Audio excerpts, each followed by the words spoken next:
Hello à tous, bienvenue pour cette hors-série Jeux Olympiques avec Fabrice Santoro.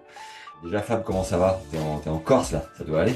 Ouais, je suis encore. Salut Max, moi écoute, pleine forme en vacances, à la maison, en famille, avec beaucoup de bons moments. Forcément, il fait chaud, très chaud, et puis toujours un œil sur les Jeux Olympiques, parce que je suis les exploits français et je vibre bien évidemment comme des millions de Français. Je me On, régale. on va parler de ton parcours à toi au JO. Et avant ça, là, cette année en 2024, qu'est-ce que tu suis particulièrement? Où est-ce que ton cœur vibre le plus? Euh, alors, pour moi, ce qui me fait vraiment vibrer aux Jeux Olympiques, ce sont les performances des athlètes dont une médaille d'or est le Graal de leur sport. Voilà.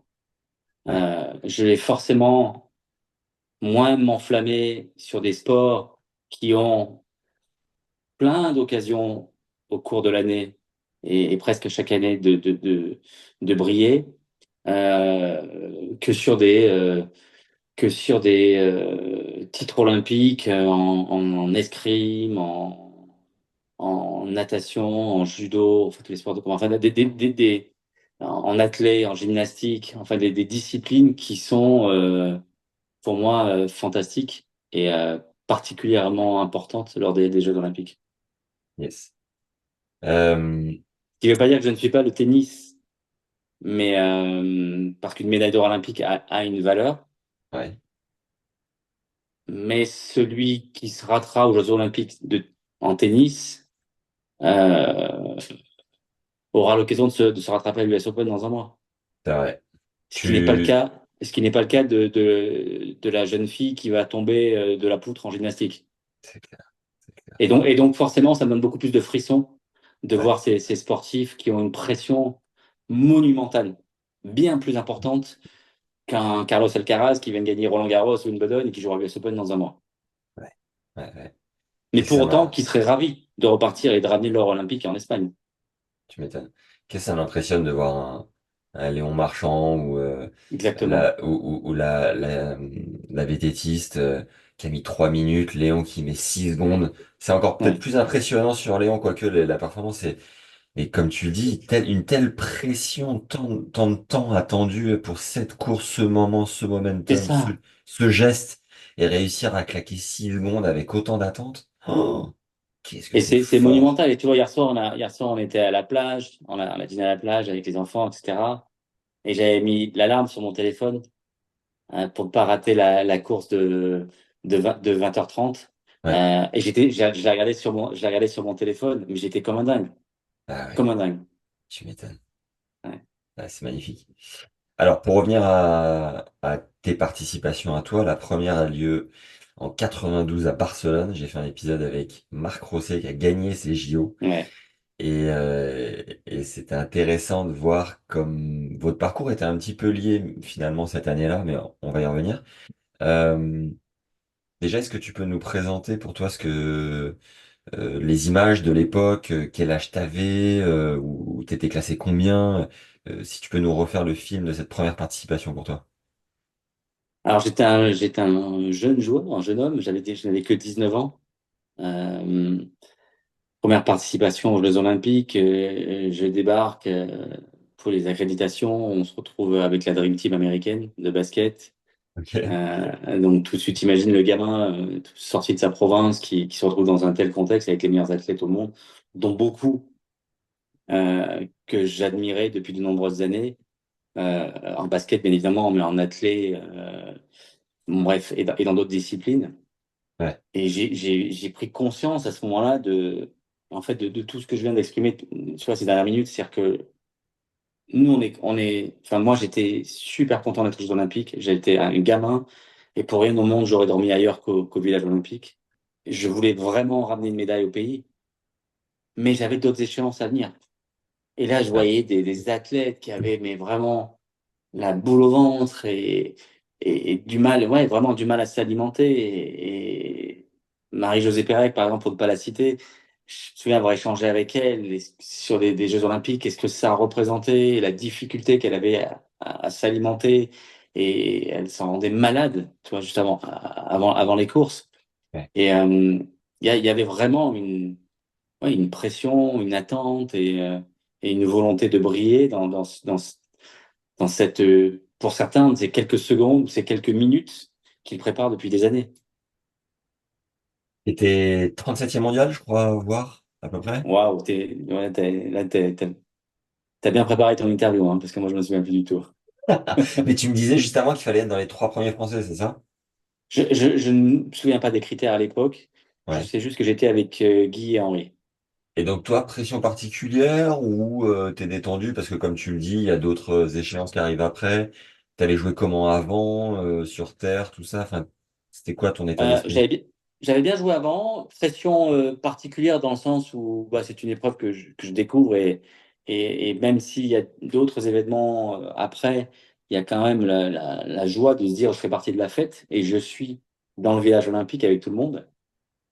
Mais tu vois, je n'ai que 19 ans. Alors ça fait déjà 3 ans à peu près que je suis sur le circuit, mais je suis quand même un gamin et je me dis bon bah il n'y a pas d'attente de la part du pays et je vais jouer mes matchs bah, le mieux possible et on verra. Ouais. Et en fait, les gens vont découvrir en écoutant ton podcast que ces Jeux Olympiques de 92 à Barcelone représentent peut-être ma plus grande déception en carrière. Ah ouais, incroyable. Ouais. Ouais, Ce parce que que, peu de gens savent, je ne sais pas si tu as trouvé l'information dans tes recherches, mais peu ouais. de gens savent que j'ai eu 2 balles de match pour une médaille olympique. Ah ouais, incroyable. Non, j'avais pas vu ça. J'avais pas vu ça. Mais attends, on va y venir progressivement. Et oui, en effet, ouais, ça aurait été une sacrée ligne sur ton palmarès, mais bon, qui est déjà quand même bien garni. Mais c'est vrai, quand on voit un Di Pasquale, on lui en parle tout le temps. Ce gars Oui. a été médaille de bronze à Sydney et c'est un truc très très fort. Mais déjà, cérémonie d'ouverture, euh, prise de possession des lieux, tout ça, t'es comme un gamin, t'es comment? Ça s'est passé comment? Alors, cérémonie d'ouverture, je n'avais pas pu y participer. Dommage. Ouais. Probablement. Alors, tu vois, ça fait 32 ans, hein. Mais probablement, je devais jouer le lendemain très tôt où il y avait une histoire de programmation. Ok. Je n'ai plus les détails en tête. Voilà, mais après, c'est surtout tu arrives avec ton sac de l'équipe de France, ton survêtement France, t'es mélangé à tous les athlètes français dans un coin du village où Ouais, il y a les bâtiments des équipes de France et avec des drapeaux. Et chaque ouais, bâtiment a donc installe des drapeaux du pays en question. magnifique. Et quand tu te retrouves, tu marches dans les allées, que tu vas au self, qui n'est pas un self, mais plutôt une ville, parce qu'il a quand même quelques repas à servir. Ouais, Eh bien, tu te croises avec ton plateau les plus grands, ceux qui t'ont fait rêver, ceux qui vont se battre pour l'or olympique le lendemain, ou ceux qui ont obtenu une médaille d'or la veille, ceux qui sont brisés après un échec, et tu croises tous ces gens-là. et t'es timide, toi, à l'époque, ou tu vas parler aux athlètes Non, très timide. Ah ouais, tu restes un peu avec ceux que tu connais, quoi. Ouais, très timide. Non, j'étais très timide. J'avais beaucoup d'affection pour une athlète française, Ah, mais qui on l'a courait jamais avec su. Marie-Jo, une française, mais c'était Ok. pas réciproque. T'avais pris une recale? C'était un de mes premiers râteaux. Ah, yes! Attends. Non, mais Ah, c'est ça bon, reste ça. des souvenirs incroyables. Mais je sais pas pourquoi, mais j'ai vraiment gardé en mémoire ces échanges avec Marie-Jo, qui est d'abord extrêmement gentille, elle pour le coup assez introvertie et timide, mais qui avait, c'était une vraie douleur qu'elle avait en elle avant la course, quoi. C'était une vraie souffrance. Comment t'étais venu à parler avec Marie-Jo, qui devait déjà être une sacrée star, non? Je sais plus précisément, je sais plus. Mais, mais on avait vraiment, ouais, vraiment beaucoup parlé. Tu sais, c'est fort d'échanger comme ça avec tous les plus grands du sport français qui, comme je te le disais, enfin, ont obtenu la médaille d'or ou une médaille ou sont complètement brisés. Parce que le gars qui prépare les jeux pendant 4 ans et qui se blesse, par exemple, la veille d'une épreuve, c'est, il se dit, bon, bah, la prochaine échéance, c'est Atlanta, si j'ai Ouais, la chance d'y être. ouais, Tu vois, c'est il se clair. dit pas, c'est l'US Open dans 4 semaines. Ouais, ouais, ouais. Alors, Et c'est premier pour ça que tour. ces sports vraiment enfin, m'apportent vraiment une grande émotion, la chair de poule, des larmes parfois quand je les vois, eh bien, sur le podium, à la fin d'une course. Euh, alors, il y a eu effectivement Léon Marchand hier, il y en aura encore beaucoup d'autres. Il y a eu des sports de combat. J'espère le tennis de table, j'espère. J'ai vu Borel hier soir. Voilà, en plus, ce sont des sportifs qui ne sont pas du tout de ma génération. Euh, pour la grande majorité, je les ai jamais croisés, mais j'ai une immense admiration pour eux Ouais. parce que je connais comment dire, le, le travail qui est effectué pour arriver à ce niveau, qui sont des sportifs qui ont une exigence mais monumentale, ouais, qui ont une volonté et une détermination mais obsessionnelle. Hier, la vététiste qui disait sur le plateau de fin de journée qu'elle se couchait à 20h30 pour gérer pas depuis des semaines, hein, une rigueur. Ça, c'est hallucinant. C'est vraiment Mais moi, je hallucinant. me couche à 21h30 et j'ai aucun objectif sportif. Si, faire du gainage, c'est déjà pas mal. Ouais. T'es toujours affûté ou pas? Non, correct, mais en fait, pour être plus affûté, il faut que je m'enlève des grands plaisirs de la vie. Ouais, Et t'as non. plus envie là. Non, puis je vois pas. Non. J'ai envie de profiter et je suis pas venu en Corse pour manger simplement des betteraves, quoi. Mais c'est très bon, les betteraves. Alors, premier tour à Barcelone, tu mets 3-7 à un Argentin, Christian Miniucci. Minussi. Ouais, C'était en 5-7 à l'époque, hein. exactement. Ouais. Deuxième tour, tu rejoins un Argentin sur Terre. Ouais, Et là, 4-7, 4-6, 6-2, 6-1, 6-1. Tu déroules. ouais. Et c'est au En huitième. tour d'après, tu réalises une sacrée perf. Tu bats la tête de série 5, Boris Becker, légende Yes. du tennis. Et pareil, tu lui colles 4-7. Tu as des souvenirs de ce match en particulier, peut-être? Ouais, un petit peu. Je me souviens pas du score précis, de l'évolution du score. Mais 6-1, 3-6, 6-1, 6-3. ouais, d'accord. Donc c'est assez net. Ouais. Une victoire assez nette face à Boris, qui était une des méga stars du village olympique. Ah ouais, Ah, imagine Boris en 92, c'est tu folie. vois, je sais pas, c'est les LeBron James aujourd'hui, quoi. Enfin, tu vois, c'est, Ouais. Et pour c'est autant, vraiment, il était au village. Il dormait au village. ouais, ouais. Ah ouais, incroyable. Et donc voilà, bon match. C'était pas sur sa meilleure surface, hein. Bien évidemment, la terre battue, surface sur laquelle il n'a jamais gagné de tournoi. Mais bon, tu vas quand même Becker aux Jeux Olympiques, quoi. Et tu rentres au village le soir, tu fais pas le malin, mais t'es bien accueilli, quoi. T'es content. Énorme. Ouais, t'es bien Euh, accueilli, t'es félicité par toutes les personnes de l'encadrement de l'intendance voilà, qui suivent chaque minute les performances des athlètes français. Et puis, tu crois d'autres athlètes. Alors, toi, ça s'est passé comment? J'ai vu que tu as battu Becker avec toi. Ouais, putain, moi, je me suis qualifié pour la finale. En fait, c'est complètement dingue de vivre ça. Et toi, bah, moi, c'est terrible. J'ai terminé quatrième, à 2/10, j'ai pas de médaille. Enfin, tu vois, et tu as toutes ces émotions qui s'en mêlent entre, entre joie, immense joie et déception, mais totale. ouais. Et donc, tu bats Becker, t'es bien accueilli, Ouais. mais ça t'empêche pas de prendre un râteau. C'est quand même triste parfois la vie. Battre Becker pour prendre un râteau, c'est quand même. Ouais. C'est pas cher payé ton Ouais. histoire. Une performance et une contre-performance dans la même journée. Et alors derrière, tu prends Goran Ivanisevic. Et là, Ouais. énorme match. Énorme, énorme match. Goran Ivanisevic, tête de série 4. Ouais. Tu mènes 2-7-0, 2 fois 7-6. Il égalise à 2-7 partout, 6-4, 6-4 pour lui. Et là, au troisième, la dramaturgie du tennis. Au cinquième, Au ouais. cinquième, pardon, ouais, tu te souviens le déroulé peut-être de la fin de match? Je me souviens pas très bien du déroulé, si ce n'est la fin du match où je sais qu'à 6-5 de mémoire, j'ai deux balles de match et il sert deux aces. La première fois, je pars extérieur, il sert le T. La deuxième fois, je prends le T, il sert extérieur. Ouais, Alors, des aces, il en avait servi des dizaines, enfin beaucoup pendant le match. Euh, donc finalement, il revient à 6 partout et puis je perds 8-6. Il faisait une chaleur, mais monumentale. On doit être à 40 degrés. Il est très, très, très chaud. C'est une fournaise. Et surtout, je me souviens qu'en 92, été 92, donc, la Yougoslavie était encore un, un pays en guerre.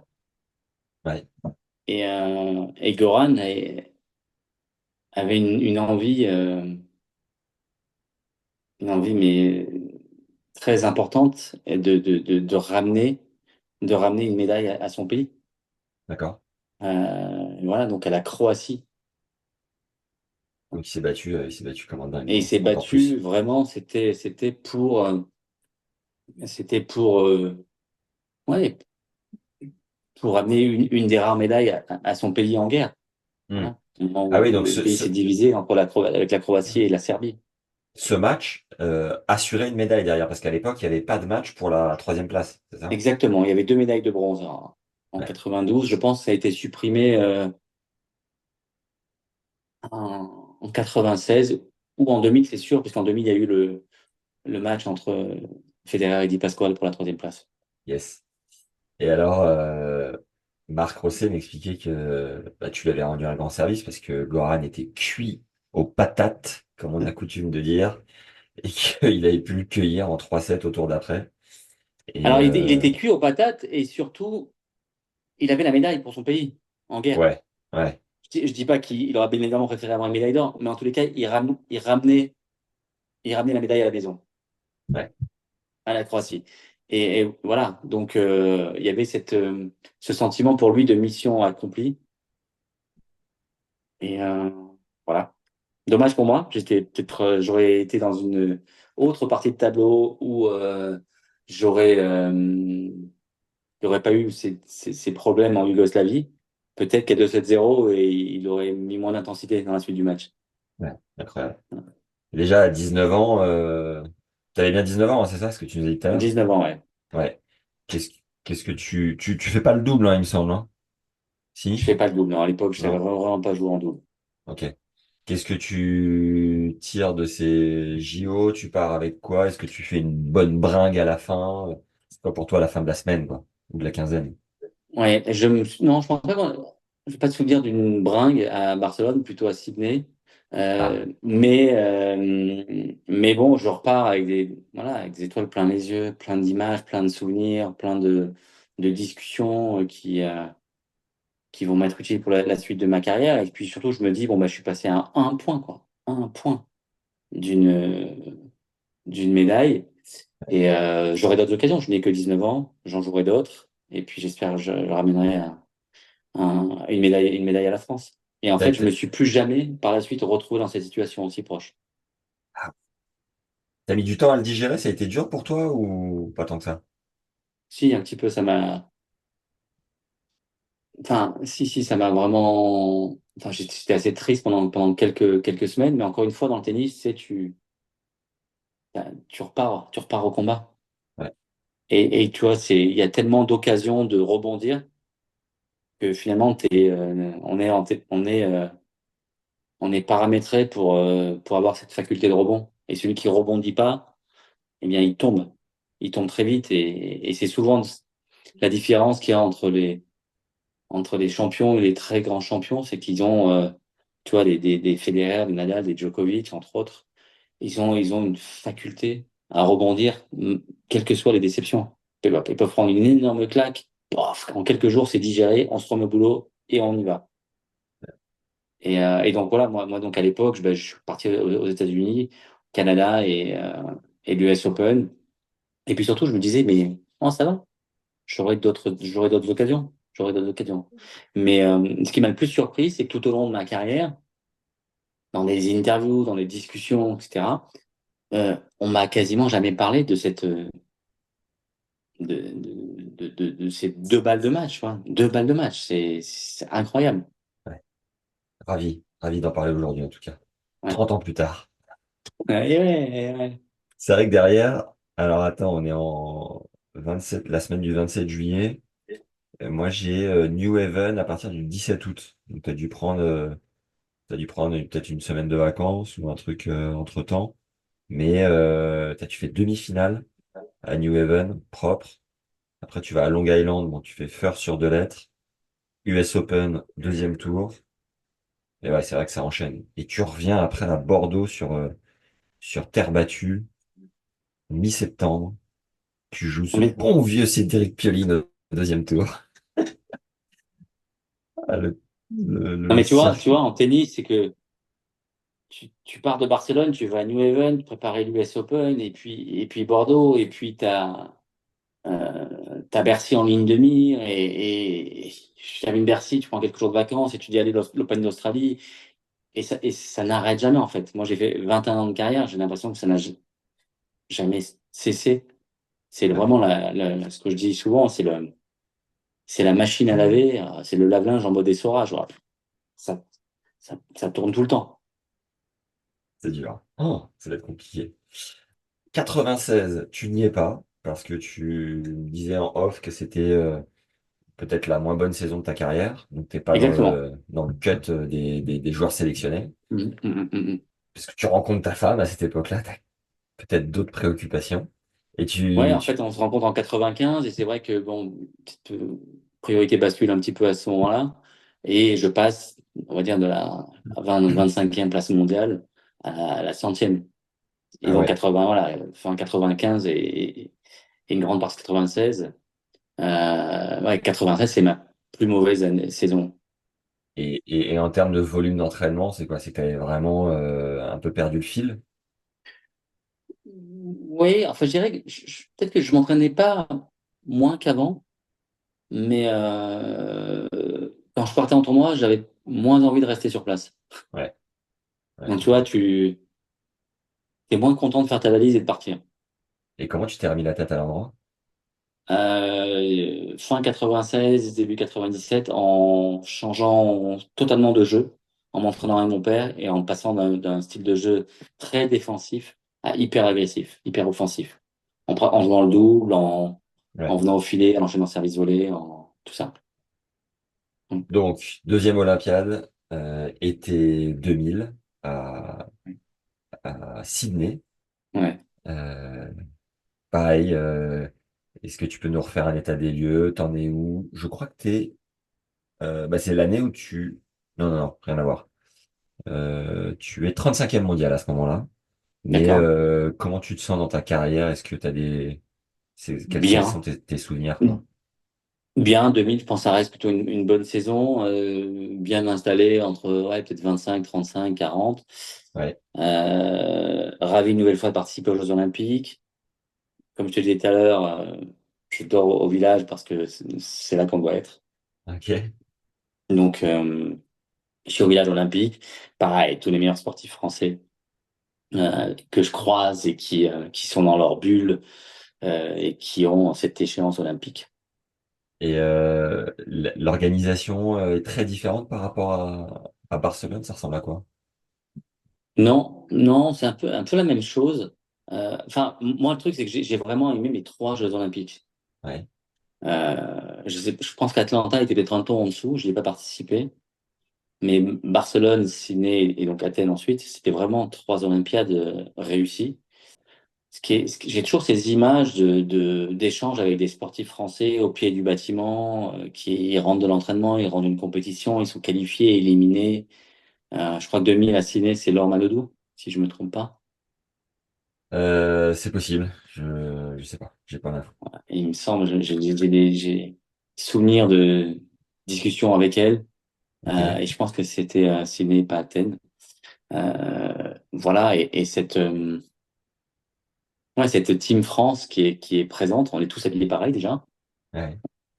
Donc on est assez repérable. Quand tu es même dans les allées du village, à quelques centaines de mètres du bloc français, bon, bah, tu croises des entraîneurs, des athlètes, tu connais pas tout le monde, loin de là. Euh, mais tu les salues, alors comment ça va, vous en êtes tous, et vous faites quel sport? D'autant plus que nous, et je dis ça en toute modestie, euh, on a pratiqué un sport qui est peut-être un peu plus sous les feux des projecteurs tout au long de l'année. Ouais, Donc je dirais forcément. que dans un bloc français de X centaines d'athlètes, bah, les tennisman font partie des sportifs français connus et donc reconnus dans le village. Euh, Ce qui est moins le cas de euh, d'autres champions qui vont obtenir une médaille d'or dans une discipline le lendemain et qui sont hyper forts dans leur domaine, mais leur discipline est moins connue, moins populaire. Ouais. Bon, alors Manu, je cherchais les résultats, mais un Quasiment certain. peu compliqué là, à la minute. Bassin, tac, tac, tac. Il y a tellement de lignes. Mais 2000, Bon, en tout cas, pour le tennis, à cette époque-là, tu te chopes la tête de série 1, ton grand copain Marat Safin. ouais, Euh, alors oui, juste avant d'aller là-dessus, Marc Rosset me disait qu'en 96, ça avait été un gros bordel à Atlanta. Il n'avait pas trop aimé l'orga, l'ambiance, le tout. Enfin, il s'était senti moins bien qu'à Barcelone.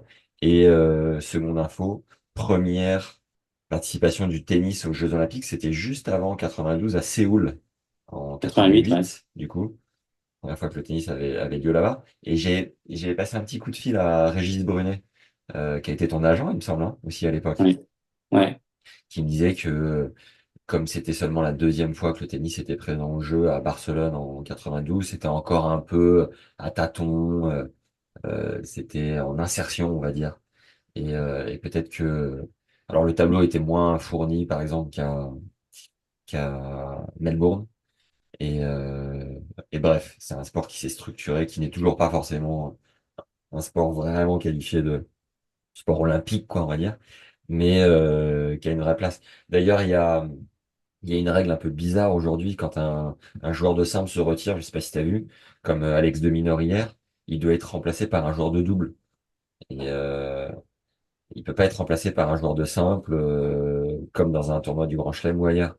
Et donc, ouais. Alors, je pense qu'il y a encore beaucoup à faire dans la présence du tennis aux Jeux Olympiques. Comme tu l'as dit très justement, c'était sport de démonstration en 84 à Los Angeles, devenu sport olympique en 88, avec Steffi Graf qui quand même vise sa plus grande saison. Euh, elle fait le Grand Chelem plus l'or olympique. ouais, De mémoire, c'était Miroslav Messir qui avait remporté la première médaille d'or du tennis oui, exactement. à Séoul. Et donc, on est en 92. Ouais, je pense que le tennis est en insertion. Et, et encore aujourd'hui, pour moi, c'est pas très clair. Le tennis est une discipline présente aux Jeux Olympiques, mais c'est pas un sport olympique. Enfin, je sais pas comment le tourner, en fait. Ouais. Je...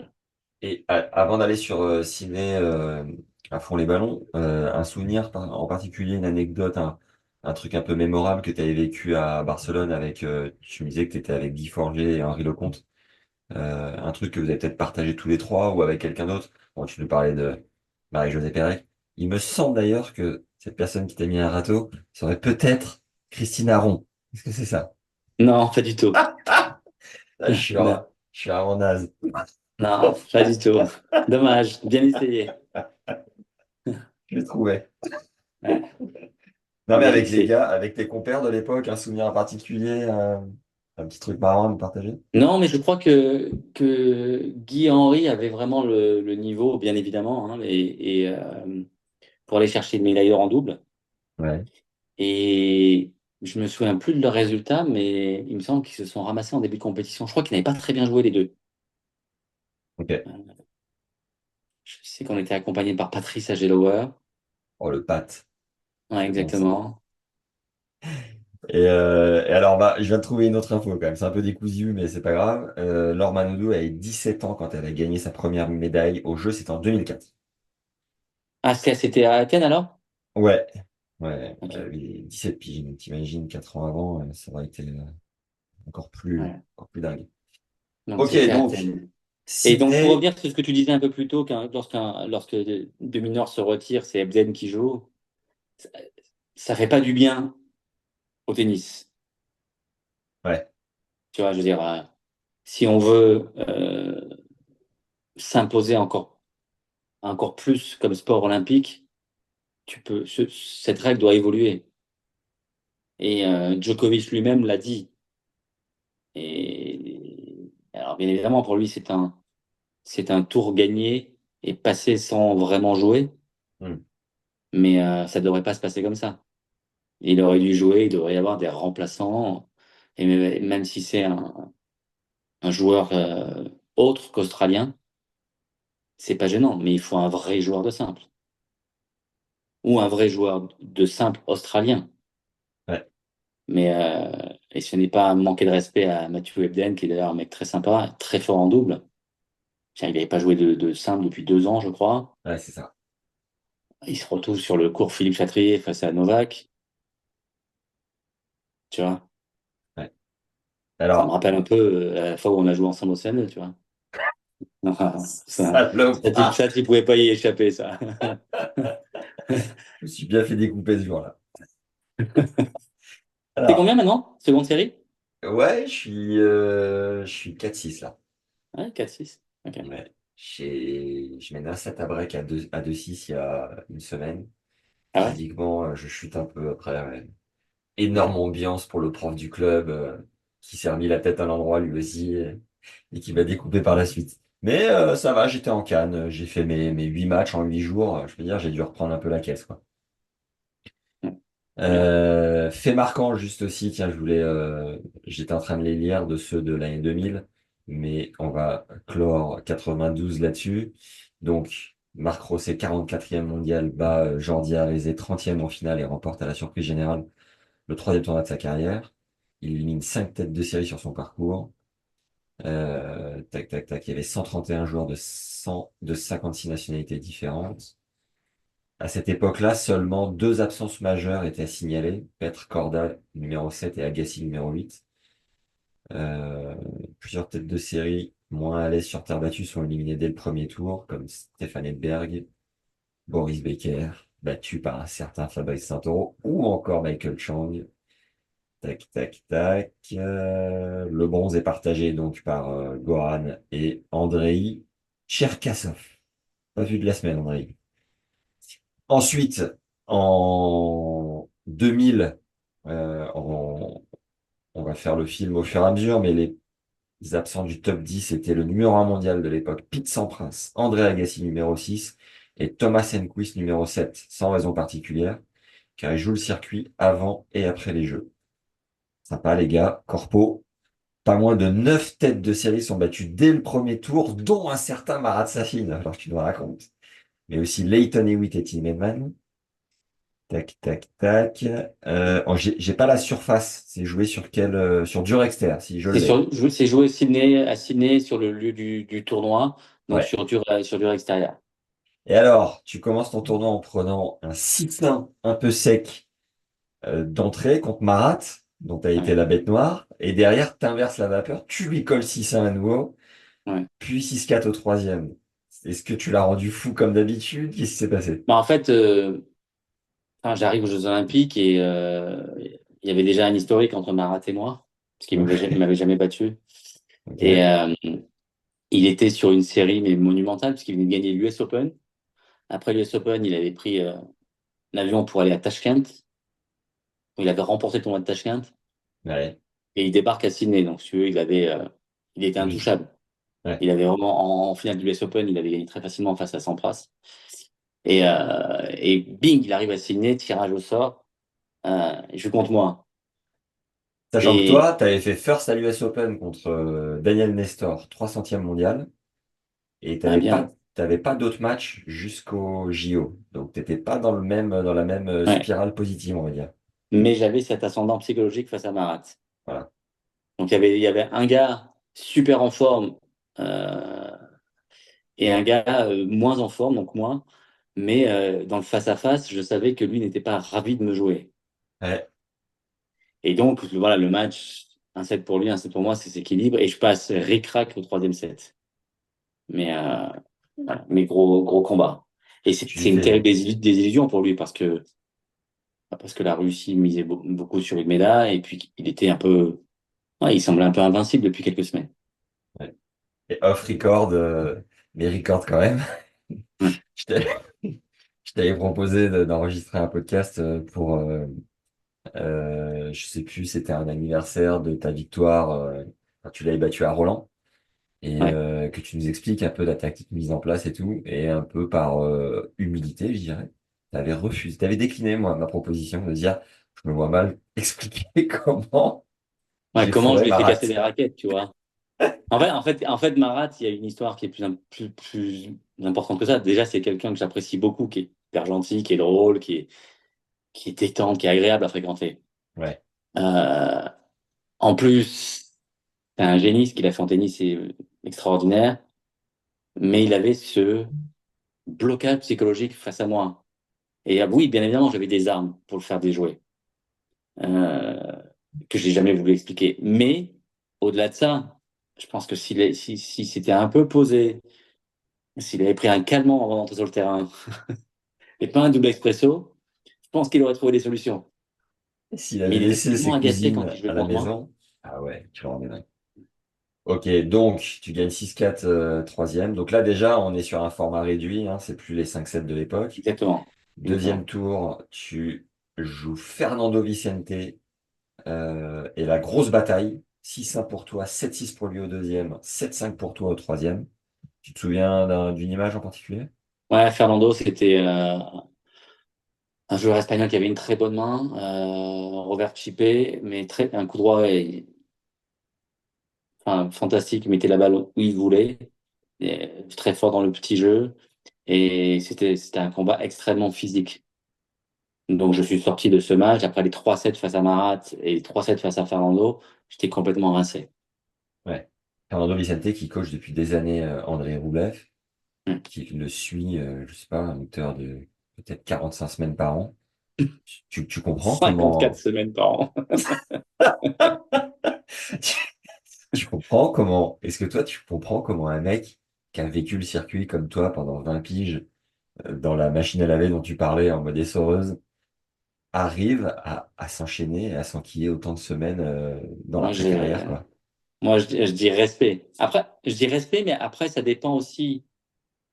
euh, chacun mène sa vie comme il l'entend, tu vois. Oui. Qu'est-ce que tu aimes dans la vie? Famille, pas famille? Est-ce que tes amis sont dans le tennis ou en dehors? Est-ce que tu as d'autres centres d'intérêt? Tu vois, tout simplement. Moi, je sais qu'aujourd'hui, j'ai arrêté de coacher en 2019 et à 99%, je peux te dire que je ne coacherai plus jamais.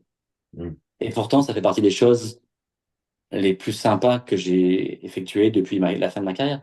Mais c'est juste que c'est impossible pour moi de m'imaginer prendre mon taxi, être seul dans l'avion, arriver, être seul dans ma chambre d'hôtel, d'attendre 3 heures dans le Players Lounge, 2 heures dans le vestiaire et être loin de ma famille, loin de mes amis. euh, et je peux plus faire ça aujourd'hui parce que j'ai Mm. d'autres choses et que le temps passe. Et je me dis que j'ai 51 ans, euh, bah, peut-être que je pourrais coacher les 10 prochaines années. Mais à quel moment je vais voir mes amis? À quel moment je vais rester chez moi? À quel moment je vais aller voir les concerts? À quel moment je vais aller au théâtre? À quel moment je vais me fixer d'autres objectifs dans la vie que d'être un bon entraîneur? Tu vois, il y a plein de choses à faire. Mm. Et là, tu me dirais, bah, la semaine prochaine, tu pars aux États-Unis avec un joueur et tu vas faire 4, 5 semaines avec toute la tournée américaine jusqu'à la fin de l'US Open. Bah, je dis, mais non. En fait, il n'y a pas un joueur qui peut m'amener là, à ce moment de l'année et à ce moment de ma vie. Parce que je, bah, ma maman n'est plus toute jeune, je vais passer du temps avec elle. Encore une fois, j'ai mes amis, j'ai ma famille, on a envie de prendre des bons moments, d'aller à la plage, d'être en vacances l'été, comme des millions de Français. Et voilà. Puis de toute façon, si je devais le faire, je pense que je le ferais avec Pierre-Hugues. Ma, Ouais, si question je devais. ma question, c'était dans les 1% restants. C'était si un Yannick Sinner te demandait d'être tu sais, une option comme un Stéphane Edberg avait pu l'être avec Roger sur 10 semaines dans l'année, est-ce que tu le ferais? Bah, alors déjà, 10 semaines, je dirais que ça sert pas à grand-chose pour moi. Ouais. Et je pense que pour être un peu efficace et pertinent, il faut faire 20. Et 20 semaines, je lui dirais que je suis pas prêt à les faire. Ok. Voilà. Et Même Yannick, quoi. ouais, mais Sinner, et que, en plus, j'adore. Hein. C'est peut-être mon joueur préféré aujourd'hui. Je l'adore, c'est un mec hyper sympa. Mais non, non, je ne me vois pas du tout repartir sur le circuit. Ok. Bon, Ouais, geste pour Pierre-Hugues, du coup, Par contre, je le ça. remercierai, je lui dirais, je suis très flatté. Très, très, très flatté. Merci, non, merci, Yannick. Tour d'après, tu joues contre Karim Alami, joueur marocain. C'est ça ouais. Ouais, Qui avait battu Franco Scolari, puis Gianluca Pozzi, 8-6 au troisième. Et là, ouais, vous vous embarquez à nouveau dans un combat en 3-7. 6-2 pour lui, 7-5 pour toi. Hélas, 6-4 pour lui au troisième. ouais. Un regret particulier, un souvenir particulier? Non, c'était un match très physique avec Karim parce qu'encore une fois, Vicente, c'était dur physiquement et Karim aussi, c'est un gars très, très puissant et voilà, peut-être qu'il m'a manqué un petit peu d'essence à ce moment-là pour aller au Ouais. bout.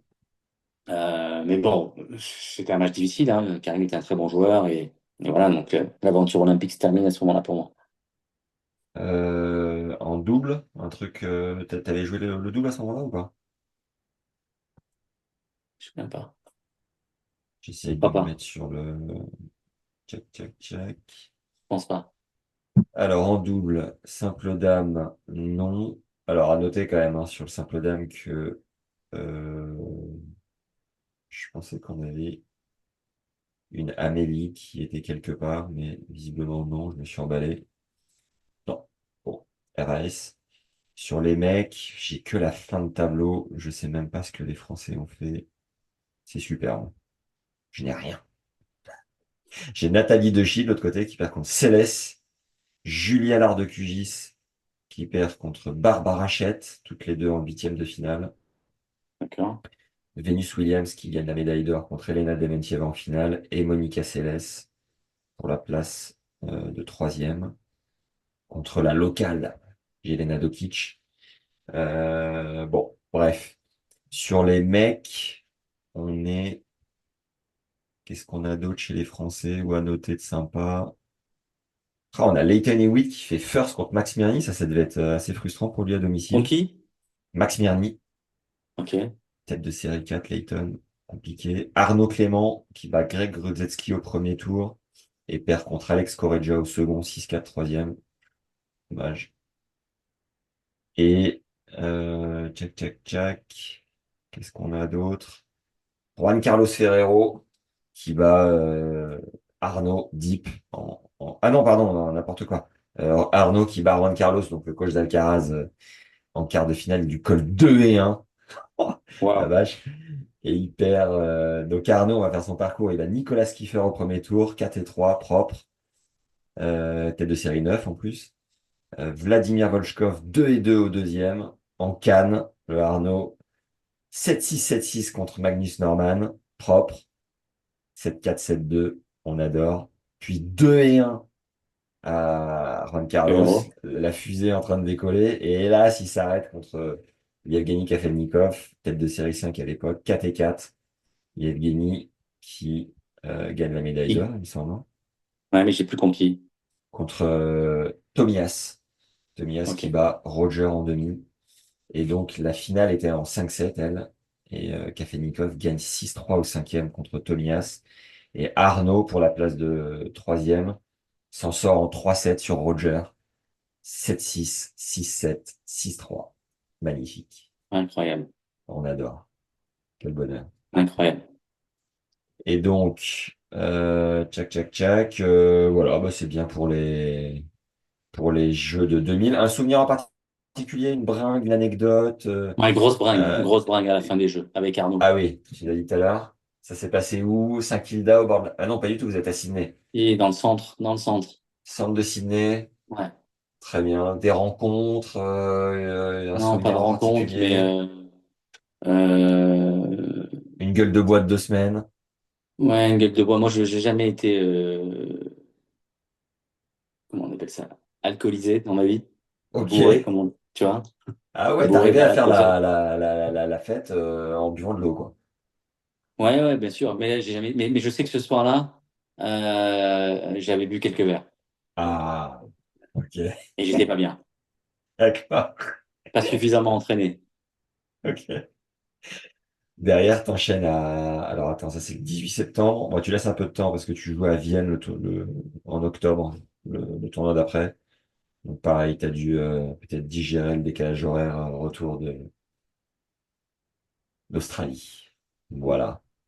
Ok, dernière Olympiade. Donc, on est Athènes, en 2004 à Athènes. À quoi ça ressemble, mon Fabrice? Donne-nous des images. Athènes. Bah, quand tu participes aux Jeux Olympiques et que tu vas à Athènes, t'es plutôt content déjà. Ça Ouais, c'est commence bien. incroyable, le berceau, quoi. C'est fou. Exactement. Donc, énorme privilège. C'est vraiment les Jeux Olympiques, voilà, auxquels je voulais participer. Tu te dis, bon, bah, il faut que j'obtienne mon billet. Et t'arrives à Athènes. Euh, bon, déjà, il y a eu un événement hors des cours à Athènes, hein. Ah, C'est la rencontre entre Roger et Mirka. oh yes. Eh oui. C'est beau ça, à noter. En effet. Ils ont joué le Donc, double mixte. Non, non, non, rien à voir. Parce qu'elle n'était pas du même pays, mais comment ça s'est... euh, Tu te souviens comment si c'est elle était passé? du même, ils sont du même pays, non? Elle, alors peut-être qu'elle a été naturalisée, mais elle Elle est est d'origine d'origine. tchèque, mais je pense elle jouait pour la Suisse, non, Ah ok, Mirka? ok, ouais, bah c'est ça, ils ont Attends, dû. tu me mets le doute maintenant. Non, mais c'est ça, ils ont dû jouer le double mixte ensemble et le rapprochement a dû se faire comme ça, ouais. Je sais pas, donc c'est quand même une belle histoire et Mirka, enfin, voilà, tout ce qu'ils ont construit en pro comme en perso par la suite. Et puis Mirka a eu une incidence très très importante sur la carrière de Roger. Ouais. Quand il se lie, il vient de gagner son premier Wimbledon. Tu vois, mais ouais, un jeune joueur, quoi, un joueur de 22 ans, Ouais. 23 ans d'ailleurs, Elle a à dû ce moment-là. sacrément le cadrer, le Roger. Parce que Mm. Marc, pour le coup, Marc Rosset me racontait que à 18 piges, il l'avait ramené une fois ou deux. Marc l'a rencontré quand Roger avait 16 ans. Marc a 11 ans de plus. Il disait tout de suite, j'ai adoré ce gars. J'ai vraiment aimé le bonhomme. Et lorsqu'il s'est lancé sur le circuit au départ, bon, il faisait encore un peu la bringue. Et Marc l'a un peu pris sous son aile, tu vois, il l'a ramené deux, trois fois de soirée, il l'a bordé, notamment, avant Non, de mais tu sais, quand retourner. tu connais, quand tu as la chance de fréquenter un petit peu Roger, tu ne peux que l'aimer en fait. Ah ouais, c'est bon ça. Bah, tu sais, déjà, si t'aimes le tennis, t'aimes Roger. Ouais, Voilà. Tu peux préférer Novak, Rafa ou d'autres, tu peux préférer un gaucher, un grand serveur, ce que tu veux. Mais si t'aimes le tennis, t'aimes Roger. ouais, C'est obligé. Obligé, parce que dans ton club, tu vas forcément essayer de limiter. Et après, quand tu le rencontres, tu te dis, mais en fait, il est comme ça en plus en dehors. Donc tu prends une oui. deuxième claque. Tu as pris une claque en le voyant jouer et tu en prends une deuxième quand tu le rencontres. Mais alors, même si à Athènes, ça se joue en dur exter, t'es quand même sur une bonne lancée. T'avais gagné pas mal de matchs avant les JO. Monte-Carlo, bon, tu perds sur Nalbandian en troisième tour, mais derrière, tu fais finale. Tu gagnes le tournoi d'ailleurs à Aix-en-Provence contre Arnaud Clément en finale. Aix qui était un tchal, un gros tchal visiblement. Un gros, Tu gros bats chat. Lyodra, Arasi, Clément sur les trois derniers tours. Bon, Prague, tu fais deuxième tour. Roland-Garros, tu gagnes deux matchs, dont ce fameux 6-2 cinquième contre la Badsé, avant de te faire Ah oui, puis 16-14 au premier tour contre Non, mais premier Arnaud. tour, je fais 16-14. Deuxième, je refais 5-7. Troisième, je suis arrivé sur le terrain. La mute. Non, mais Ouais. en rampant. Ouais. Je pouvais même pas aller sur le terrain. Je voulais pas y aller. Ah ouais, dur. Je pouvais plus marcher. Ouais. C'est-à-dire que déjà, pour aller de l'hôtel à Roland-Garros, c'était Ok. une corvée. Donc, bon, après, tu fais deux deuxièmes tours. Quart de finale au Master 1000 du Canada à Toronto, Ouais. en battant Hewitt. Alors, Ferrero, bon, sur abandon. Ljubicic, deuxième tour. Hewitt, troisième tour. Tu perds sur Roger en 2-7 serré. Cincinnati, pareil, quart, putain, t'enchaînes bien. Tu bats Ginepri, Youzhny, Björkman, tu perds sur Robredo. Et là, t'arrives à Athènes et tu chopes Pipo Volandri, Filippo, 59e joueur. Toi, t'es 32, toujours à ce moment-là. Toujours Mhm. dans les entre 30 et 40. Allez, Athènes, du coup, un souvenir en particulier, le village, l'ambiance. On est quand même 12 ans après ta première Olympiade. Ta carrière est à mi-chemin, Mais on j'ai va pas dire. de, tu vois, j'ai pas d'image précise du village, si ce n'est ce sont des logements qui sont assez sommaires, tu vois. Mais tu Mais j'ai ressens que c'est le largement, bassin? Tu ressens que c'est le bassin des JO, une énergie particulière ou pas forcément? ouais, ouais. En fait, quand tu te prépares et quand tu essaies d'obtenir ton billet pour Athènes, c'est différent. C'est différent. Tu sais, tu connais l'importance de l'endroit, tu vois. Donc, forcément, le jour où tu prends l'avion pour aller sur place, bon, bah, c'est encore plus fort. Ouais, Que pour Sydney ou Barcelone. J'ai pas de souvenirs particuliers sur place. Je revois le site olympique parce que c'est le site du tournoi de Sydney. ouais, Ce qui m'a toujours impressionné, moi, c'est l'organisation dans sa globalité. Je veux dire, ouais, quand tu organises un Challenger, un ATP 250 ou 500, tu te rends compte que c'est pas simple à mettre en place. ouais, Si tu veux bien accueillir les joueurs, les médias, le public, la restauration, les transports, qu'il y ait une certaine fluidité dans tous ces compartiments-là, ça demande de vraies compétences. ouais, Mais les Jeux Olympiques, c'est ça fois 1000.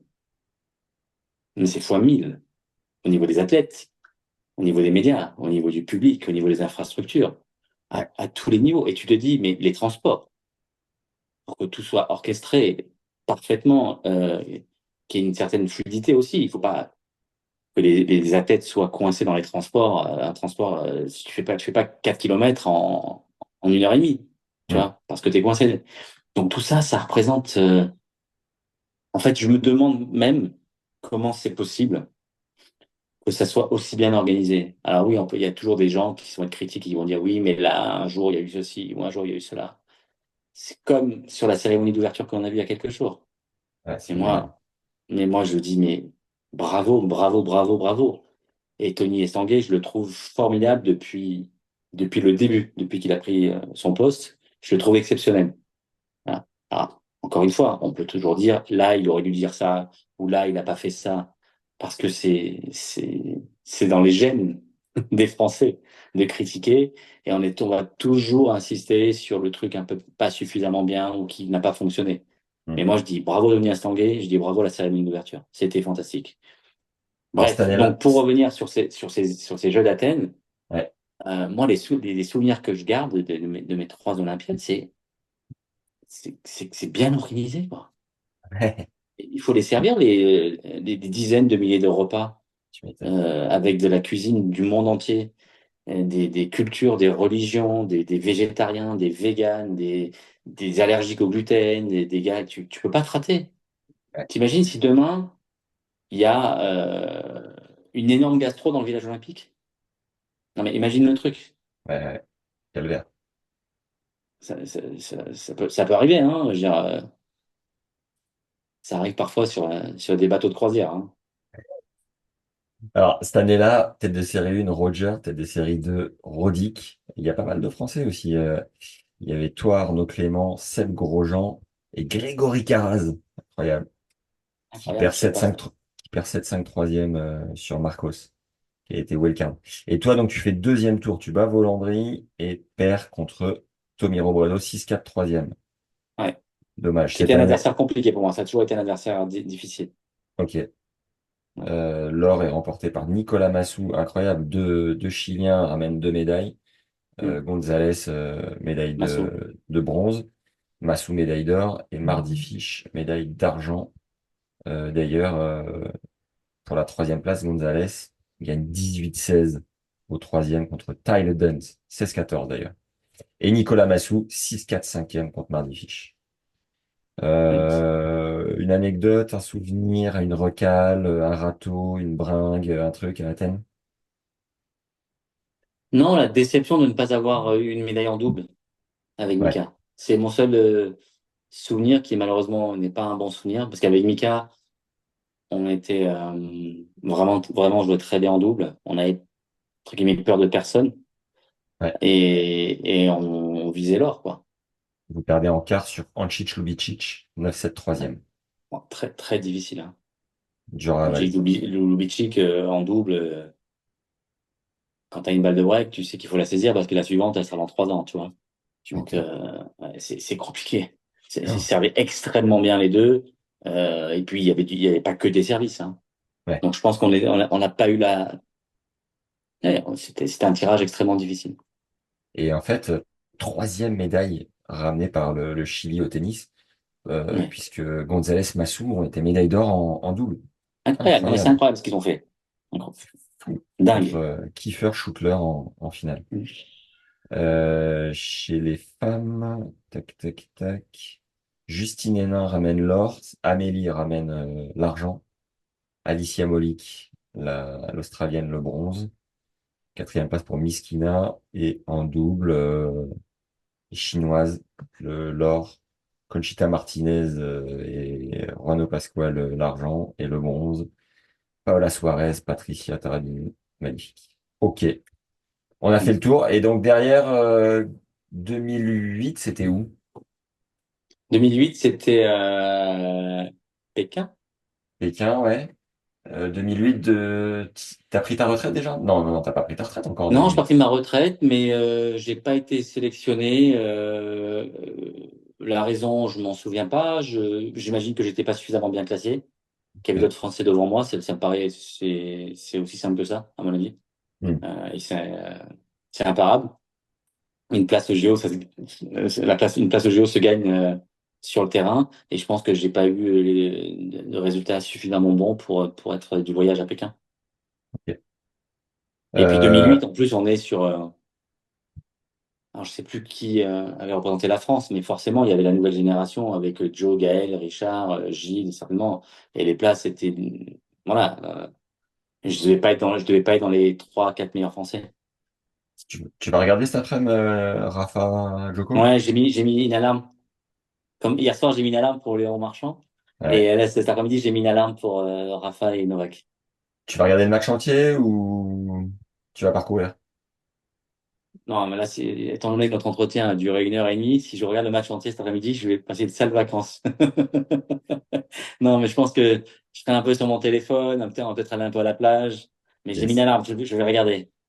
c'est bon ça. Merci, Fab, Voilà. pour ton temps, c'était très cool. Non, mais c'est un plaisir, c'est un véritable plaisir. Mais Je suis dégoûté de pas avoir trouvé la nana qui t'a mis dans la cale, mais un jour. Un oh, je vais jour. voir si je trouve son nom.